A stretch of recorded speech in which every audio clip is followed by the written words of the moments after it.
Welcome to all of you my dear friends. ధ్యాన మిత్రులందరికీ నమస్కారం.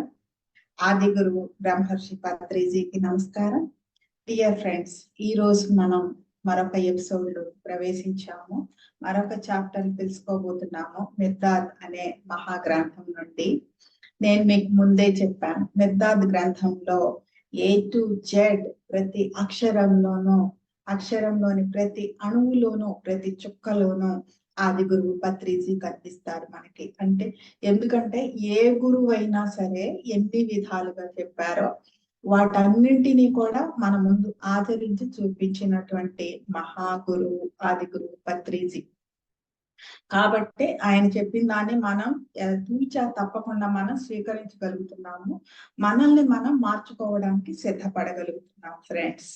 నిన్నటి వరకు కూడా మనం శాపగ్రస్తుడైన మఠాధిపతి గురించి, అసలు ఈ మిర్దాద్ అనే గ్రంథం ఎలా వచ్చింది అనే దాని గురించి, దీనిని అనువదించిన రచయిత యొక్క అనుభూతుల గురించి, మరి ఓషో వ్యాఖ్యానం గురించి, దీని మీద, దాని తర్వాత శాపగ్రస్తుడైన మఠాధిపతి గురించి, దాని తర్వాత గ్రంథ సంరక్షకుడు ఆ గ్రంథాన్ని అందుకోవటానికి వచ్చిన అతను పైకి ఎలా చేరుకున్నాడు, ఎలా ఆయన గ్రంథ సంరక్షకుడితోనే తిరిగి స్పృహలోకి వచ్చి ఆయన చెప్పిందంతా విని దానిని స్వీకరించగలిగాడు అనేది మనం తీసుకున్నాం. తిరిగి ఆయన ఎలా అంతర్ధానమై తన రూపాన్ని ఒక చోట నువ్వు ఇక్కడే ఉండు, నువ్వు ఇక్కడ నుండి ఈ పని అయ్యే వరకు కూడా నువ్వు ఇక్కడ నుండి బయటికి రావటానికి వీల్లేదు అని చెప్పేసి ఒక చోటే అటు పెట్టేస్తే, నువ్వు నాతో పాటు రావటానికి వీల్లేదు అని అటు పెట్టేస్తే అది జైలే ఎవరికైనా. కానీ ఒక మహాగురువుతో కలిసి ప్రయాణం చేయలేని జీవితం అది ఎక్కడున్నా కానీ, ప్యాలెస్ లో ఉన్నా కానీ అది జైలే ఫ్రెండ్స్. అలానే ఆ జైలు నుండి ఆయన గ్రంథాన్ని ఇంకొకరికి అందించడం ద్వారా విముక్తి చెంది ఇంకొక జైల్లోకి వెళ్ళారు. ఆ జైలు నుండి మరి ఎప్పటికీ విముక్తం అవుతానో అని చెప్పేసి ఆయన తన భావాన్ని వ్యక్తపరిచారు. మరి గ్రంథ సంరక్షకుడి గురించి తెలుసుకున్నాము. దానిని అందుకున్న వారు ఎలా అందుకున్నారో కూడా మనం తెలుసుకున్నాం ఫ్రెండ్స్. ఇప్పుడు మనం 3వ చాప్టర్ లోకి వెళ్తున్నాము. ఈ 3వ చాప్టర్ పేరు ఏంటి అంటే మిర్దాద్ తన ముసుగు తొలగించడం. ముసుగుల గురించి, ముద్రల గురించి వ్యాఖ్య. ఎప్పుడైనా కానీ ఫ్రెండ్స్, సూటిగా ఉండేవాళ్లే, ముక్కు సూటిగా ఉండేవాళ్లే ఇంకొకళ్ళు దేనితో వీళ్ళు బాధింపబడుతున్నారు, దేని కారణంగా వీళ్ళు అధోపాతాళానికి జారిపోతున్నారు అనేది తెలుస్తుంది ఫ్రెండ్స్. వాళ్ళు మాత్రమే అందరికీ కూడా చెయ్యి అందించి పైకి తీసుకురాగలరు. మిగతా వాళ్ళు ఎవరు కూడా చెయ్యి ఇచ్చినా కానీ వీళ్ళతో పాటు వాళ్ళు కూడా జారిపోతారు. అలా మిర్దాద్ తన ముసుగు తొలగించడం. అప్పటిదాకా మిర్దాద్ ఎవరో తెలియదు ఎవరికి కూడా. నేను ఒక సర్వెంట్ ని, నాకేం తెలియదు అన్న ముసుగును ఆయన వేసుకున్నారు. అందరి దృష్టిలోనూ అలానే ఉండిపోయారు. అప్పుడే మిర్దాద్ తన ముసుగుని మొట్టమొదటిసారిగా ఆయన తన ముసుగుని తొలగించారు. నేను ఇది అని చెప్పేసి ఆయన ప్రకటితం చేశారు అందరి ముందు కూడా. పత్రిసారి ఎప్పుడు కూడా నేను ఫలానా అని ఆయన ఎప్పుడు కూడా చెప్పరు. నాకు తెలిసింది ఇది, నేను వాళ్ళ నుండి నేర్చుకున్నాను, వీళ్ళ నుండి నేర్చుకున్నాను అని చెప్తారే తప్ప నేను ఇది అని ఆయన ఎప్పుడు కూడా చెప్పరన్నమాట. ఎక్కడ నోరు విప్పాలో అక్కడ మాత్రమే నోరు విప్పుతారు పత్రిసారి ఎప్పుడు కూడా. ఎక్కడంటే అక్కడ అంత ఎయిర్పోర్ట్ లో అంతటి గురువై ఉండి, ఎయిర్పోర్ట్ లో ఫ్లైట్స్ లేట్ అయినా కానీ, బస్సుల్లో నిల్చోవాల్సి వచ్చినా గానీ, సామాన్లు మొయ్యాల్సి వచ్చినా గానీ, ట్రెక్కింగుల్లో ఎక్కాల్సి వచ్చినా గానీ, ఇంకొకళ్ళ బ్యాగులు కూడా మోస్తారు ఆయన. అట్లా తను ఏ మాత్రం కూడా నేను ఇది అనేది ఎక్కడ ప్రకటితం చెయ్యరు అసలు ఆయన. అలాగే మిర్దాద్ కూడా తన ముసుగు తొలగించడం, ముసుగుల గురించి, ముద్రల గురించి వ్యాఖ్యానించడం దీంట్లో ఉంది. నర్వండ చెప్తున్నాడు, ఈ రోజు సాయంత్రం భోజనం బల్ల చుట్టూ 8 మంది చేరారు. 8 మంది దానికి ఆ సంస్థకి మెంబర్స్ ఉన్నారు కదా, అంటే ట్రస్ట్ మెంబర్స్ అనుకోండి, అలాగా ఉన్నారు కదా, వారు చేరారు. వారి ఆజ్ఞ కోసం ఎదురు చూస్తూ మిర్దాద్ ఒక ప్రక్క నిలబడ్డాడు. ఇలానే ఉన్నారు ఆయన. సహచరులు అనుసరించవలసిన ఒక పురాతన నిబంధన ప్రకారం నేను అన్న పదం వీలైనంత వరకు వారు వాడకూడదు. ఆర్కులో ఒక నిబంధన అంటండి అది. నేను అన్నది నిషిద్ధమైన పదం అన్నమాట అది. ఇక్కడ ఏం చెప్పారంటే వారి ఆజ్ఞ కోసం ఎదురు చూస్తూ మిర్దాద్ ఒక ప్రక్క నిలబడ్డాడు. ఇక్కడ పత్రిసారిది ఒక ఎక్స్పీరియన్స్ చెప్తానండి నేను. ఒక పెద్ద ఆశ్రమం ఏర్పేడు మలయాళ స్వామి ఆశ్రమం. ఆ ఏర్పేడులో వాళ్ళ కార్యక్రమాన్ని ఏర్పాటు చేశారు. అందరితో పాటు పత్రిసారిని కూడా పిలిచారు వాళ్ళు. అయితే పొద్దుటి నుండి ఆయన స్పీచ్, ఆయన సెషన్ ఎప్పుడు ఉంటుందో వాళ్ళు చెప్పలేదు, టైం కేటాయించలేదు. రమ్మన్నారు, ఈయన పొద్దునెళ్ళి కూర్చున్నారు. కూర్చుంటే పొద్దుటి నుండి సాయంత్రం 5 అయినా కానీ అప్పుడు కూడా వాళ్ళు ఎవరెవరో స్వామీజీలు ఉపన్యాసాలు ఏవేవో చెప్పటాలు అన్ని అయినాయి అంట, కానీ పత్రిసారిని మాత్రం పిలవలేదంటండి వాళ్ళు. కానీ ఆయన అలాగే ఓపికగా దాని ముందు కూర్చుని ఎక్కడైతే ఆయన్ని కూర్చోమన్నారో అక్కడ కూర్చుని ఆయన వెయిట్ చేశారంటండి. ఒక్క విసుగు గాని ఒక్క మాట గాని ఆయన నుండి రాలేదంట. అలా కూర్చొని వెయిట్ చేస్తున్నారంట. వాళ్ళు పిలిచినప్పుడు వెళ్దాము, పని పూర్తి చేసుకుని వద్దాము అన్నట్లు అక్కడ కూర్చున్నారంట. తర్వాత సాయంత్రం 5 తర్వాత 6 తర్వాత ఎప్పుడో పిలిచారంట వాళ్ళు స్టేజ్ మీద. అప్పుడు దాకా ఆయన నోరు విప్పలేదు. అప్పుడు స్టేజ్ మీదకి వెళ్ళి ఆయన అన్న ఒకే ఒక్క మాట ఏంటంటే, ఇప్పటి వరకు చాలా మంది చెప్పిన ఉపన్యాసాలు అన్నీ విని మీరంతా చాలా అలసిపోయారు. ఉపన్యాసాలు వినటం వల్ల ఏమీ ఉపయోగం లేదు. కళ్ళు మూసేయండి, చేతులు కట్టేయండి, కాళ్ళు కట్టేయండి అని చెప్పేసి ఇలా చెప్పేసి ఆయన ధ్యానంలో కూర్చోబెట్టేశారంట. ఆయన అలసటని ఆయన ఇంత కూడా వ్యక్తపరచకుండా, మీరందరూ అలసిపోయారు కాబట్టి కళ్ళు మూసుకుని ధ్యానం చెయ్యండి అని చెప్పి చేయించారంటండి. ఇలా మౌనంగా ఒక పక్కనే నిలబడతారండి సద్గురువులు ఎప్పుడు కూడా. అందులో ఆదిగురువు పత్రిజీ ప్రథమ స్థానంలో ఉంటారు. అలానే వారి ఆజ్ఞ కోసం ఎదురు చూస్తూ మిర్దాద్ ఒక పక్క నిలబడ్డాడు. ఎందుకంటే సర్వెంట్ కదా ఆయన అప్పుడు దాకా. సహచరులు అనుసరింపవలసిన ఒక పురాతన నిబంధన ప్రకారం నేను అన్న పదం వీలైనంత వరకు అందులో వాడకూడదు, ఆర్కులో వాడకూడదు ఎవరు కూడా. షమాదం ఆ సంస్థ అధిపతిగా తాను సాధించిన విజయాలను గురించి ఎగరవ పెడుతున్నాడు. నేను అది చేశాను, ఇది చేశాను, ఇలా సంపాదించాను, ఇలా ఏర్పాటు చేశాను అని చెప్తున్నాడు. ఆర్క్ పేరు ప్రతిష్టలను ఐశ్వర్యాన్ని తాను ఎంతగా పెంచింది చెప్పాడు. అలా చెప్తున్నప్పుడు నిషేధింపబడిన మాటలను చాలా ఎక్కువగా వాడాడు. నేను, నాది అన్న పదం అక్కడ వాడకూడదు, నిషేధించబడిన పదాలు అవి. చూడండి ఫ్రెండ్స్, ఆ రోజుల్లోనే వారు నియమాలు పెట్టుకున్నారు, నిషేధించాలి, నేను, నాది అన్న పదం వాడకూడదు అని చెప్పేసి. కానీ ఈయన చాలా ఎక్కువగా మాట్లాడాడు దాని గురించి, నేను చేశాను, నాది, ఇలాగా. మైకేయన్ షమాదంని సున్నితంగా మందలించాడు. మైకేయన్ అన్నది కూడా ఒక ట్రస్ట్ మెంబర్ అన్నమాట. దానితో ఆ నిబంధన ముఖ్య ఉద్దేశం గురించి, దానిని ప్రవేశపెట్టింది నోవా, శామ్లలో ఎవరు అన్న విషయాలపైన తీవ్రమైన చర్చ జరిగింది. అసలు విషయం ఎటో పోయింది. ఇది మాట్లాడకూడదు, ఎవరు ఎందుకు పెట్టారో తెలియదు, ఇది మాట్లాడకూడదు అనేది రూల్ ని ఫాలో అవ్వాలి. ట్రస్ట్ మెంబర్సే రూల్ ఫాలో అవ్వనప్పుడు అందులో ఉండే వాళ్ళు ఎలా ఫాలో అవుతారండి? అవ్వరు కదా. ఇది పక్కకి వెళ్ళిపోయింది. ఇది నోవా పెట్టాడా, శ్యామ్ పెట్టాడా అని చెప్పేసి డిస్కషన్ మొదలైందంట. తీవ్రమైన చర్చ జరిగింది. అది పరస్పర దోషణలకు దారితీసింది, ఒకళ్ళని నించుకునేదాకా దారితీసింది. జస్ట్ లైక్ పార్లమెంట్, అసెంబ్లీ అనమాట. అసలు విషయం ఎటో పోతుంది, వాళ్ళు కొట్టుకుంటా ఉంటారు. దూషణల వల్ల కలిగిన గందరగోళంలో చాలా ఎక్కువగా మాట్లాడారు, కానీ ఎవరికి ఏమీ అర్థం కాలేదు. అందరూ మాట్లాడితే ఎవరేం మాట్లాడుతున్నారో ఎవరికి అర్థమవుతుందండి, కాబట్టి ఎవరికి ఏమీ అర్థం కాలేదు. గందరగోళాన్ని నవ్వులాటగా మార్చాలని షమాద మిర్దాద్ వైపు తిరిగి ఎగతాళిగా అన్నాడు. అసలే మంట ఉంటుంది, దానికి తోడు అందరూ అతని మాట వింటున్నారు, ఇంకా ఎక్కువ మంట ఉంటుంది. దాన్ని ఎగతాళి, ఒకలాంటి ఎగతాళి. చూడండి, మూల పురుషుడి కన్నా గొప్పవాడు ఇక్కడ ఉన్నాడు మిర్దాద్. ఈ మాటల గందరగోళం నుంచి బయటపడే మార్గం చూపించు. ఈయన ఎగతాళిలో కూడా సత్యాన్ని చెప్పారండి. చూడండి, ఇలా చూడండి, అందరినీ పిలుస్తున్నాడు ఆయన. ఇలా చూడండి, మూల పురుషుడి కన్నా గొప్పవాడు ఇక్కడ ఉన్నాడు. మిర్దాద్ ఈ మాటలు గందరగోళం నుండి బయటపడే మార్గం చూపించు అని చెప్పేసి ఆయన అడిగాడు. ఆయనకి తెలియకుండానే, తనకు తెలియకుండానే ఆయన ఈయనకి ఛాన్స్ ఇచ్చారు అనమాట. నోరు విప్పే ఛాన్స్ ఇచ్చారు. నోరు విప్పి తీరాల్సిన అవసరాన్ని కల్పించారు, ఆయనే కల్పించారు.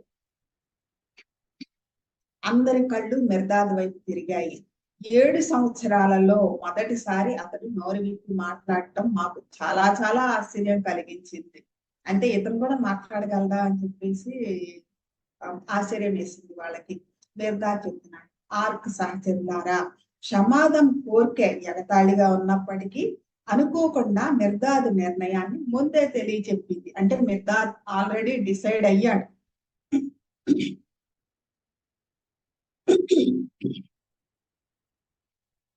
ఆ నిర్ణయాన్ని తన నోటి ద్వారా, మిర్దాద్ నోటి ద్వారా కాకుండా ముందే చెప్పేశాడు, తన నోటి ద్వారా చెప్పేశాడు. ఆర్కులోకి వచ్చిన రోజే ఈ కాలాన్ని, ఈ స్థలాన్ని, ఈ పరిస్థితిని తన తెరలు తొలగించుకోవడానికి, సీళ్లను బద్దలు కొట్టడానికి, ప్రపంచానికి మీకు తానెవరో తెలియజేయడానికి ముందే నిర్ణయించుకున్నాడు. ఇక్కడ ఒకటి గమనించండి ఫ్రెండ్స్, ఆర్క్ సహచరులారా, క్షమాదం కోరిక దాడిగా ఉన్నప్పటికీ క్షమాదం అని అతన్ని చూపిస్తున్నాడు. ఈ అనుకోకుండా మిర్దాద్ నిర్ణయాన్ని ముందే తెలియజెప్పి, మిర్దాద్ నిర్ణయం అంటున్నాడు కానీ నా నిర్ణయం అనట్లేదు ఫ్రెండ్స్, అక్కడ అనలేదు. ఆర్కులోకి వచ్చిన రోజే ఈ కాలాన్ని, ఈ స్థలాన్ని, ఈ పరిస్థితిని తన తెరలు తొలగించుకోవడానికి, సీళ్లను బద్దలు కొట్టడానికి, ప్రపంచానికి మీకు తానెవరో తెలియజేయడానికి ముందే నిర్ణయించుకున్నాడు. ఆ వచ్చిన రోజే డిసైడ్ అయ్యాడు ఆయన. మీరు ఈ ప్రపంచము నా బోధనలను అర్థం చేసుకోగల స్థితికి వచ్చినప్పుడు మీ నోటి సీళ్లను, మీ ముఖాల ముసుగులను ఎలా తొలగించుకోవాలో బోధించి, మీ అభౌతిక సౌందర్య స్థితి ఏమిటో, అంటే ఫిజికల్ అపియరెన్స్ కాకుండా అసలైన సహజమైన స్థితి, సహజ సౌందర్యం ఉంటుందండి ప్రతి ఒక్కళ్ళకి కూడా, అది చెప్తున్నారు ఈయన. మీ అభౌతిక సౌందర్య స్థితి ఏమిటో, మీరు ఏమిటో మీకు పూర్తిగా అర్థం అయ్యేలా చేయడానికి మిర్దాద్ 7 సీళ్లతో తన నోటిని మూసుకున్నాడు. 7 ముసుగు తెరలలో తన ముఖాన్ని కప్పుకున్నాడు. చూడండి ఫ్రెండ్స్, ఎంతగా వాళ్ళని వాళ్ళు కవర్ చేసుకుంటారు. పొరపాటును కూడా వాళ్ళు ఎవరో తెలియకుండా వాళ్ళ నోటి నుండి ఒక్క మాట, ఒక్క చిన్న పదం కూడా రాకుండా వాళ్ళు ఎలా కవర్ చేసుకుంటారో చూడండి ఫ్రెండ్స్. ఎన్నో సార్లు ధ్యానం చేసిన తర్వాత కొంతమంది మాస్టర్స్ ఫిజికల్ గా భౌతిక రూపాలలో వచ్చేవాళ్ళు ఫ్రెండ్స్. వాళ్ళు వచ్చి నా ముందుకు వచ్చిన తర్వాత, వచ్చినప్పుడు తెలిసేది కాదు, కానీ వాళ్ళు వెళ్ళిపోయిన తర్వాత ఈ పరిధి దాటి వాళ్ళు ఎప్పుడైతే వెళ్ళిపోయారో అప్పుడు అర్థమయ్యేది. అది ఎంతో తేడా ఉండేది కాదు, 1 నిమిషం 2 నిమిషాలు. ఈ 1-2 నిమిషాల్లో వాళ్ళ సందుని దాటి పోలేరు, ఇంపాసిబుల్ అనమాట. 1-2 నిమిషాలు కూడా కాదు, ఇంకా తక్కువ సమయమే. కానీ ఆ సమయంలో వాళ్ళు అక్కడ వెళ్ళలేరు, కనీసం మెట్లు కూడా దిగలేరు ఆ టైంలో. కానీ అది నేను గబగబా వెళ్ళి చూస్తే ఎక్కడా కనపడేవాడు కాదు. నేను ఎందుకు ఆ తర్వాత లోపలికి వచ్చాక వాళ్ళు ఎవరో నాకు తెలిసి నేను చూడడానికి వెళ్ళేటప్పటికి ఎవరు ఉండేవాళ్ళు కాదు. విత్-ఇన్ ½ మినిట్ లో నేను అనుకునేదాన్ని, ఎందుకు నేను ఉండంగానే గుర్తుపట్టలేకపోతున్నాను, గుర్తుపట్టే ఉంటే లోపలికి తీసుకొచ్చి కూర్చోబెట్టి వాళ్ళేంటో నేను చెప్పించుకునేదాన్ని, వినేదాన్ని కదా అనుకునేదాన్ని. అలా గురువులు ఎప్పుడు కూడా వారి ఆగమనాన్ని తెలియనివ్వరు ఫ్రెండ్స్. ఇన్ని ముసుగు తెరలలో కప్పుకున్నాడు, ముఖాన్ని కప్పుకున్నాడు. మీ కళ్ళు చాలా పొరలతో కనపడ్డాయి, మీరు చూసే ప్రతిదీ ఒక పొరే. ఇక్కడ నేను సైంటిఫిక్ పరంగా కూడా, ఫిజికల్ సైన్స్ ప్రకారం కూడా నేను ఒకటి చెప్తాను ఫ్రెండ్స్. నా చిన్నప్పుడు నేను చదువుకునే పుస్తకాలలో ఒక విషయం సైన్స్ లో ఏముంది అంటే, మన కన్ను దేన్నైతే చూస్తుందో, ఒక పువ్వులు కావచ్చు, చెట్టును కావచ్చు, వస్తువులు కావచ్చు, దేన్నైతే చూస్తుందో అది దాని అసలైన రూపం కాదు. దాని చుట్టూ కూడా ఎన్ని సూర్యకిరణాల వలనైతేనేమి, వాతావరణం వలనైతేనేమి, గాలి వలనైతేనేమి, దాని చుట్టూ కూడా పొరలు ఉంటాయి అన్నమాట. అలాగే ఈ కంటి చుట్టూ కూడా పొరలు ఉంటాయి. ఈ పొరలను దాటుకుని దాన్ని చూస్తే కానీ, ఆ పొరలను కూడా దాటితే గాని అది అసలైన రూపం అనేది మనకు కనపడదు. ఇది నేను సైన్స్ బుక్ లో చదువుకున్నాను ఫ్రెండ్స్, నా చిన్నప్పుడు నేను పాఠ్య పుస్తకాలలో. మరి దీనికి పొరలు ఉన్నాయి, దానికి పొరలు ఉన్నాయి, అసలైన రూపం అనేది ఎలా కనిపిస్తుంది ఫ్రెండ్స్? కనపడదు కదా. అదే ఈయన చెప్తున్నారు, మీ కళ్ళు చాలా పొరలతో కప్పబడ్డాయి, మనం చూస్తామంటే ఇప్పుడు నా శారీ కలర్ అక్కడ గ్రీన్ అని ఉందంటే అది గ్రీన్ కలర్ కాదు ఫ్రెండ్స్. ఇక్కడ ఈ పొరలను తొలగించుకుని దాని పొరలు కూడా తొలగించి నేను చూస్తేనే అది ఏ కలర్ అనేది నాకు తెలుస్తుంది.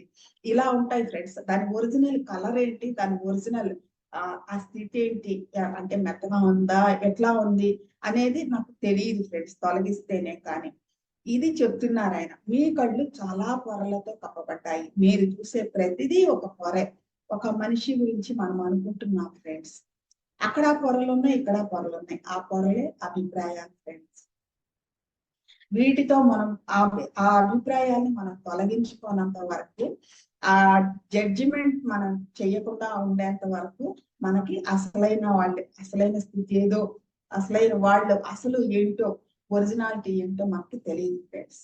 మీ నోళ్ళు చాలా సీళ్లతో మూయబడ్డాయి. మీరు మాట్లాడే ప్రతి మాట ఒక సీలే, స్టాంప్ వేస్తుంది అక్కడ. ప్రతిదీ కూడా ఇప్పుడు మాట్లాడేది పత్రి సార్ చెప్తారు, వాక్క్షేత్రం గురించి ఎంత అద్భుతంగానో చెప్తారు. మీరు భావనా క్షేత్రంలో ఏం ఆలోచించినా ఓకే, చేష్టా క్షేత్రంలో ఏం చేసినా గానీ ఓకే, కానీ వాక్క్షేత్రం దగ్గర చాలా జాగ్రత్తగా ఉండాలని చెప్తారు ఆయన. ఎందుకంటే అది స్టాంప్ అయిపోతుంది మీ నుండి. ఇదే స్టాంప్ ఇంకో నలుగురు నుండి పడింది అంటే అది ఇంప్లిమెంట్ అయిపోతుంది ఫ్రెండ్స్. అందులో మనం భాగస్వాములం అవుతాము. అందుకే మీ నోటి నుండి సుభాషితాలు పలకాలి, పలకలేకపోతే నోరు మూసేసుకోవాలని చెప్తారు సార్. మీకు ఏదైనా దేని గురించి తెలిస్తేనే మాట్లాడాలి, తెలియకపోతే తెలిసినట్లుగా మాట్లాడొద్దు, తెలిసిన వాళ్ళ దగ్గరికి పంపించమంటారు సార్. మీ నోళ్ళు చాలా సీళ్లతో మూయబడ్డాయి. మీరు మాట్లాడే ప్రతి పాట ఒక సీలే, అంటే అది ఆ దీంతో కలిపేసుకుని వచ్చేస్తుంది తప్ప అసలైంది బయటికి రావట్లేదు ఫ్రెండ్స్. అక్కడ అన్ని వస్తువులు వాటి రూప స్వభావాలు ఏవైనా కానీ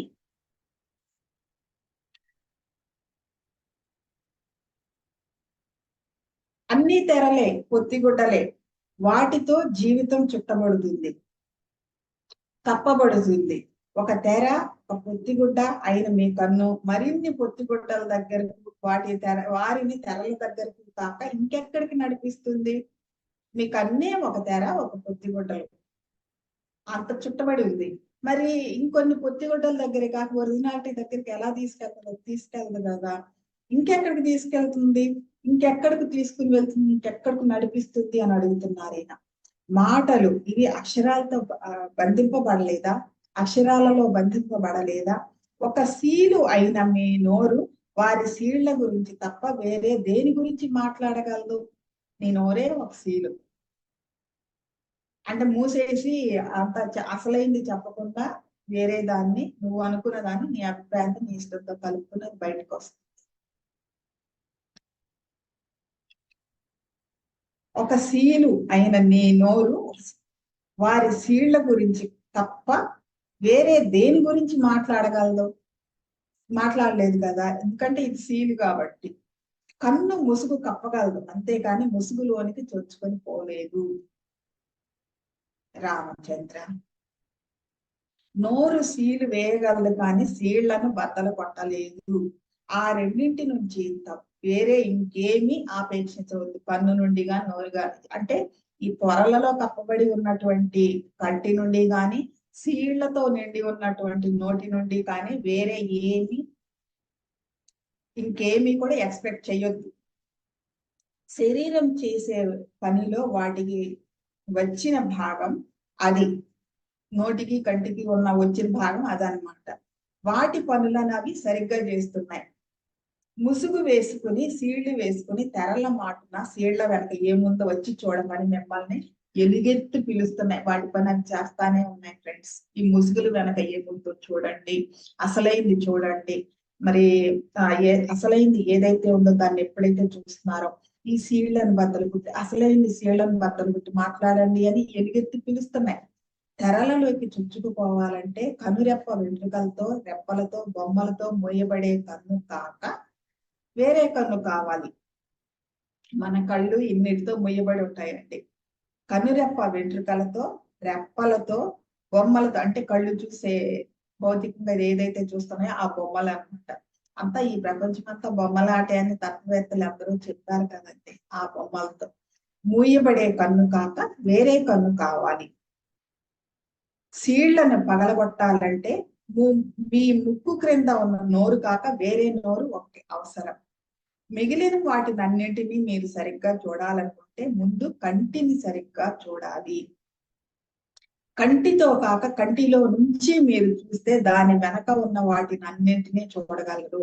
కళ్ళని కాదు. పత్రిసారి చూస్తారు, ఎవరినైనా చూస్తారు చూడండి, సూటిగా కళ్ళల్లోకి చూస్తారు ఆయన. అంటే దాని వెనక ఏముంది చూస్తారే తప్ప ఫిజికల్ అపియరెన్స్ ఆయన ఎట్టి పరిస్థితుల్లో పట్టించుకోరు అసలు ఆయన.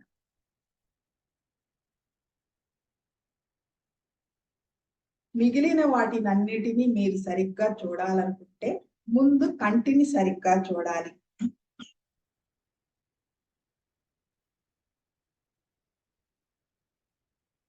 కంటితో కాక కంటిలో నుంచి మీరు చూస్తే దాని వెనక ఉన్న వాటినన్నింటినీ చూడగలరు. ఇది ఒక్క ధ్యాన యోగికి మాత్రమే సాధ్యం అవుతుందండి, ఎవరికి సాధ్యం కాదు. ఎన్ని పూజలు వ్రతాలు నోములు చేసినా కానీ సాధ్యం కాదు ఇది. ఎన్ని తీర్థయాత్రలు తిరిగినా సాధ్యం కాదు. మీరు లక్షలకు లక్షలు దానాలు ధర్మాలు చేసినా సాధ్యం కాదు. మీరు ధ్యానం చేస్తే మాత్రమే, ధ్యానం ద్వారా మాత్రమే ఈ పొరలను తొలగించుకోగలుగుతారు. అప్పుడు కంటి లోపల నుండి మీరు చూడగలుగుతారు. కంటితో కాక కళ్ళతో చూడటం కాదు, కంటిలో నుంచి మీరు చూస్తే దాని వెనుక ఉన్న వాటిని అన్నింటినీ చూడగలరు. మిగిలిన పదాలన్నీ సరిగ్గా పలకాలంటే ముందు మీ నోటితో నాలుగుతో కాక వాటి ద్వారా మీరు పలికితే వాటి వెనుక ఉన్న అన్ని పదాలను పలకగలరు. ఇక్కడ ఇది కూడా నేను పత్రిసారిని ఎగ్జాంపుల్ గా చూపిస్తానండి. పత్రిసారి ఒకసారి ఒక మాట ఏమన్నారంటే, నేను పట్టి మాట్లాడను, మాటను పట్టుకుంటాను అన్నారు. రెండిటికి తేడా ఏంటో అప్పుడు మాకు అర్థం కాలేదండి. ఆయన చెప్పిన చాలా సందేశాలు, చాలా మాటలు ఆ సమయంలో మాకు అర్థం కాలేదండి. కొంతకాలం తర్వాతే అర్థమయ్యాయి. కొంతకాలం తర్వాత నాకు అర్థమైంది ఏంటంటే, ఆయన నేను ఇది మాట్లాడాలి అది మాట్లాడాలి ముందే డిసైడ్ అవ్వరు. ఇది చెప్పాలి అది చెప్పాలి డిసైడ్ అవ్వరు. ఆయన వచ్చి కూర్చుంటారు, తన ద్వారా తన నోటి ద్వారా ఏది ఫ్లో అవుతుందో దాన్ని అవనిస్తారు. అప్పుడు ఆయన కూడా దాన్ని వింటా ఉంటారు.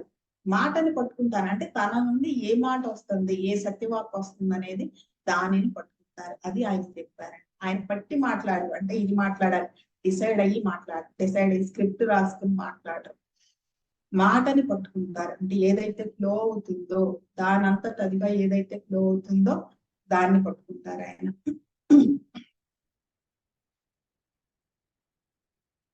మిగిలిన పదాలన్నీ సరిగ్గా పలకాలంటే ముందు మీ నోటితో నాలుగుతో కాక వాటి ద్వారా మీరు పలికితే వాటి వెనుక ఉన్న అన్ని పదాలను పలకగలరు. మీరు సరిగ్గా చూస్తే, సరిగ్గా మాట్లాడితే మిమ్మల్ని తప్ప వేరెవరిని మీరు చూడరు. చూడండి ఫ్రెండ్స్, పత్రిసార్లు ఏమంటారంటే, ఎందుకు సార్ అలా అరుస్తారు, అందరినీ కూడా కోపడతారు అని అంటే, ఆయన నేనెవరిని అరవని కోపడినయ్యా, అందరిలోనూ నన్ను నేను చూసుకుంటాను, నన్ను నేను సరిదిద్దుకుంటున్నాను అని చెప్పారు ఆయన. అదే ఇక్కడ చెప్తున్నారు. ఎంత అద్భుతమైన గురువు అండి. ఆయన పక్కనండి మనం ఉన్నాము. ఎంత అద్భుతమైన గురువుతో మనం కలిసి మన జీవితంలో కొంత సమయాన్నైనా గడపగలిగాము. ఆయన సందేశాలను, ఆయన గైడెన్స్ ని మనం అందుకుని మన జీవితాన్ని సారవంతం చేసుకున్నాము కదండి. ఎంతమందికి దక్కింది ఈ భాగ్యం ఈ ప్రపంచంలో. మీరు సరిగ్గా చూస్తే, సరిగ్గా మాట్లాడితే మిమ్మల్ని తప్ప వేరెవరిని మీరు చూడరు. ఇక్కడ అహం బ్రహ్మాస్మి అంటే అంతటా ఉన్నది నేనే అనేది ఏం చెప్తున్నారండి. మీ గురించి తప్ప వేరే దాని గురించి వేరే దేని గురించి మాట్లాడు. ఎందుకంటే అన్నింటిలోనూ వాటి వెనక ఉన్న వాటిలోనూ పదాలలోనూ పదాల వెనుక మీరే ద్రష్టలు, మీరే వక్తలు. అంటే చూసేది మీరే, మాట్లాడేది మీరే, వినేది మీరే, అంతా మీరే అన్నమాట. మోజెస్ చెప్పినట్లుగా అయా దట్ అయా అని అదే ఇక్కడ వర్తిస్తుందండి. అన్నిటి వెనక చెప్పేది నువ్వే, వినేది నువ్వే. మనం సినిమా పాటలో విన్నాం, చంపేది ఎవడు సమసేది ఎవడు అని చెప్పేసి. అప్పుడు కూడా మీ ప్రపంచం కలతపరిచే ఓ చిక్కు ప్రశ్న, అప్పుడు కూడా ఈ ప్రపంచం అనేది మిమ్మల్ని కలతపరిచే ఓ చిక్కు ప్రశ్న అయితే, అలా అయితే గాని దానికి కారణం మీరే ఒక చిక్కు ప్రశ్న కావటం. ఇక్కడ పత్రిసారి కూడా చెప్తారు, ఎప్పుడు చెప్తారు, ఆ ప్రపంచం అలా ఉంది ఇలా ఉంది అని కాదు, ముందు మీ లోపలికి చూడండి. మీరు అలా ఉంది ఇలా ఉంది అంటున్నారంటే మీరే అలా ఇలా ఉన్నారని అర్థం. ఈ లోపల ఎప్పుడైతే మీరు బాగు చేస్తున్నారు, ప్రపంచం అంతా దాని స్థితిలో అది సరిగ్గానే కరెక్ట్ గానే ఉంది. మీరే సరిగ్గా లేరు, సరి చేసుకోండి అని చెప్తారు ఆయన కూడా. అప్పుడు కూడా మీ ప్రపంచం కలతపరిచే ఓ చిక్కు ప్రశ్న అయితే దానికి కారణం మీరే ఒక చిక్కు ప్రశ్న కావటం. మీ మాట ఒక దుఃఖపూరితమైన చిక్కు త్రోవ అయితే దానికి కారణం మీరే ఒక చిక్కు త్రోవ కావటం.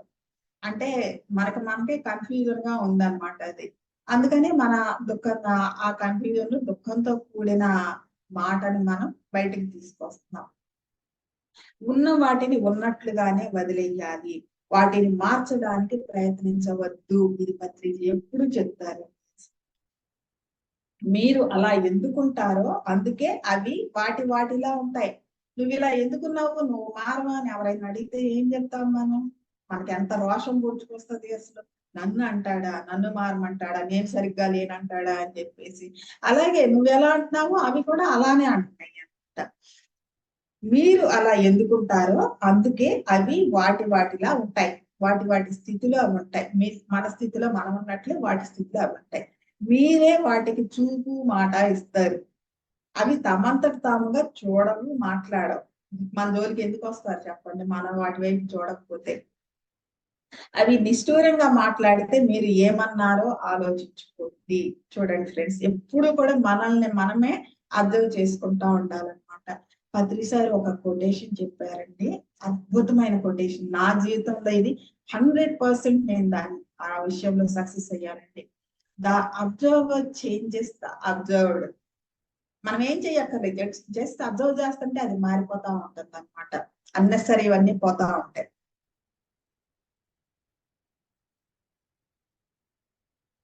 అవి తమంతట తాముగా చూడవు, మాట్లాడవు. అవి నిష్ఠూరంగా మాట్లాడితే మీరు ఏమన్నారో ఆలోచించుకోండి. అంటే యాక్షన్ కి రియాక్షన్ వచ్చింది అదంతే. అవి అందవికారంగా కనిపిస్తే ముందు చివర మీ కంటిని పరీక్షించండి, మీ కన్ను ఎలా ఉందో పరీక్షించుకోండి అంటున్నాడు. అంటే అందవికారంగా ఇది ఉందన్నమాట. వాటి తెరలను తొలగించమని అడగొద్దు, మీ తెరలను తొలగించుకోండి. అప్పుడు అన్ని తెరలు తొలుగుతాయి. సీళ్లు పగలగొట్టుకోమని వేటిని అడగవద్దు, మీ సీళ్లను పగలగొట్టుకుంటే అన్ని సీళ్లు లేకుండా ఉంటాయి అని చెప్తున్నారు ఆయన. ఎవరి తెరలను వారు తొలగించుకోవడానికి, ఎవరి సీళ్లను వారు బద్దలుకోవడానికి ఉపయోగపడేది సదా మీ నోటిలో మెదిలే పదమే. పత్రిసారి ఎప్పుడు కూడా మరొకసారి గుర్తు చేసుకుందాం. మీ జీవిత కాలంలో మీరు చూసినంత సమయంలో చూడండి ఫ్రెండ్స్, ఎప్పుడైనా అనవసరంగా ఒక్క పదం కాదు కదా, ఒక్క అక్షరాన్నైనా ఆయన ఉపయోగించారా? ఆఖరికి ఆయన తన బాధని, తన కోపాన్ని కూడా సద్వినియోగపరుస్తారు. ఏ మాత్రం కూడా వృధాపరచరు దేన్ని కూడా. పైగా అందరికీ చెప్తారు ఆయన, డోంట్ వేస్ట్ మై టైం అంటారు. మై టైం అంటే ఇక్కడ అర్థం ఏంటి? ఆయన టైం అని కాదు ఫ్రెండ్స్, ఇలా పెట్టుకోండి, my time, don't waste my time. ఈ లోపల ఏదైతే దైవం ఉందో ఆ దైవం అది మహా చైతన్యం నుండి వచ్చింది కాబట్టి, కాన్షియస్నెస్ కాబట్టి, అందరిలోనూ అదే ఉంది కాబట్టి మై టైం, ఆ చైతన్యం యొక్క సమయాన్ని వృధా చేయొద్దు అని అర్థం ఫ్రెండ్స్. ఎవరి తెరలను వారు తొలగించుకోవడానికి, ఎవరి సీళ్లను వారు బద్దలు కొట్టుకోవడానికి ఉపయోగపడేది సదా మీ నోటిలో మెదిలే పదమే. అన్ని పదాలలోకి అది చాలా చిన్నది, మరి గొప్పది. మీరు దాన్ని సృష్టించే పదం అన్నాడు. పత్రిసారి ఎప్పుడు ఎంత గొప్పగా అసలు ఆయన గుర్తొస్తున్నారంటే, వీఆర్ ఆల్ కో క్రియేటర్స్ అన్నారు ఆయన. మనకు ఆ పోస్ట్ ఇచ్చేశారు. మరి మనం దేనిని సృష్టించాలి? కో క్రియేషన్. మనం దేన్ని చేయాలి? పత్రిజీ సృష్టించిన దాన్ని మనం కో క్రియేట్ చేయాలి ఫ్రెండ్స్. సహ సృష్టికర్తలు. ఆయన సృష్టికర్త అయితే, పైగా నేను సృష్టికర్తనని ఆయన ఎప్పుడూ చెప్పలేదు. దేనిని ఒప్పుకోరు అసలు ఆయన. కానీ ఆయన సృష్టికర్త, ఆధ్యాత్మిక సామ్రాజ్యానికి మూల సృష్టికర్త ఆయన. ఆ సృష్టికర్త మనల్ని సహ సృష్టికర్తలుగా సంబోధించారు, ఆ పోస్ట్ ఇచ్చారు. కాబట్టి దాన్ని ఈయన సృష్టించే పదం అన్నారు. కో క్రియేటర్ అన్నప్పుడు మనం సృష్టించేది సృష్టి మన దగ్గరే కదండి ఉంది. అన్ని పదాలలోకి అది చాలా చిన్నది, మరి గొప్పది. దానిని సృష్టించే పదం అన్నాడు. నరోండా చెప్తున్నాడు. మాస్టర్ ఒకంత ఆగాడు. ఆతురతతో కూడిన నిరీక్షణతో స్పందిస్తూ గాఢమైన నిశ్శబ్దం మా మీద పడింది. Pin drop silence. అప్పుడు దాకా గందరగోళంలో తీవ్రమైన దోషంలో కొట్లాటలు, ఆ అన్ని చొక్కాలు చింపుకోవటాలు అంతా అవుతున్నది కాస్త ఈయన ఈ చెప్పటం మొదలు పెట్టంగానే పిన్ డ్రాప్ సైలెన్స్ అయిపోయింది. చివరికి భావావేశంతో కూడిన అసహనంతో మైకేయన్ అన్నాడు. మైకేయన్, ఆ పదం తెలుసుకోవాలని మా చెవులు ఉత్సుకతతో ఉన్నాయి. ఆ కీలకమైన పదం కోసం మా హృదయాలు ఎదురు చూస్తున్నాయి. మిర్దాద్, దయచేసి అదేంటో చెప్పు అనేసి ఆయన అడిగారండి. ఇంతవరకు మనం ఈ ముసుగుల గురించి, ముద్రల గురించి వ్యాఖ్య అన్న ఈ చాప్టర్ ని మనం ముగించుకుంటున్నామండి. ఎంత అద్భుతంగా ఈయన ఎన్ని రకాల ముసుగులు పడతాయో, ముసుగులు ఉన్నాయో మనకి. మన సీళ్లు అంటే మనం మాట్లాడే ప్రతి మాట అవతల పక్కన క్లోజ్ చేసేస్తుంది. ఒక ఫ్యాక్టరీకి కానీ ఇది తప్పు చేసింది అని చెప్పేసి సీల్ వేసినట్టు మనం మాట్లాడే ప్రతి మాట కూడా వాళ్ళల్లో ఉన్నటువంటి ఆ సహజమైనటువంటి దానిని బయటికి రానివ్వకుండా సీల్ వేసేస్తుంది ఫ్రెండ్స్. మరి ఆ సీళ్లు ఎట్లా ఏ రకంగా పనిచేస్తుంది, వాటిని ఎలా తొలగించుకోవాలి. ఇందాక నేను మీకు చెప్పాను, మనం అసలైన దాన్ని మనం ఎలా చూడలేము, ఎందుకు చూడలేము అంటే ఇక్కడ పొరలు ఉన్నాయి, కంటి పాపం మీద పొరలు ఉన్నాయి, తర్వాత అవతల చూసే దాని మీద రెండిటి మీద పొరలు ఉన్నాయి. ఈ పొరలను దాటుకుని, ఈ పొరలను తొలగించుకుని, ఆ పొరలను దాటుకుని చూడగలిగితేనే దాని సహజం ఏంటో కనిపిస్తుంది, సహజత్వం ఏంటో కనిపిస్తుంది, సహజ సౌందర్యం ఏంటో తెలుస్తుంది అని చెప్పేసి పత్రిజీ ఎప్పుడు చేసి చూపించిందే అదండి. ధ్యానం ద్వారా మనం నేర్చుకుంటుంది కూడా అదే దాన్ని దీనిలో ఈ చాప్టర్ లో ఈయన అద్భుతంగా వివరించారు. చివరగా ఆయన సృష్టించే పదం అని చెప్పి ఆయన దాన్ని వ్యాఖ్యానించారు. ఆ సృష్టించే పదం ఏంటో మనం తర్వాత ఎపిసోడ్ లో తెలుసుకుందామండి, తర్వాత చాప్టర్ లో వెళ్ళి. మరి ఇంతటి అద్భుతమైన గ్రంథాన్ని, జీవితాన్ని ఇంతమంది ప్రపంచవ్యాప్తంగా విస్తరించినటువంటి మిత్ర బృందాన్ని నాకు ప్రసాదించినటువంటి ఆదిగురు పత్రిజీకి, మరి ఇంత ఓర్పుతో ఈ మిర్దాద్ గ్రంథాన్ని నా ద్వారా బయటకు వస్తున్నటువంటి మిర్దాద్ గ్రంథాన్ని వింటున్నటువంటి ధ్యానవంతులందరికీ ఎంతో కృతజ్ఞతతో థ్యాంక్ యూ సో మచ్.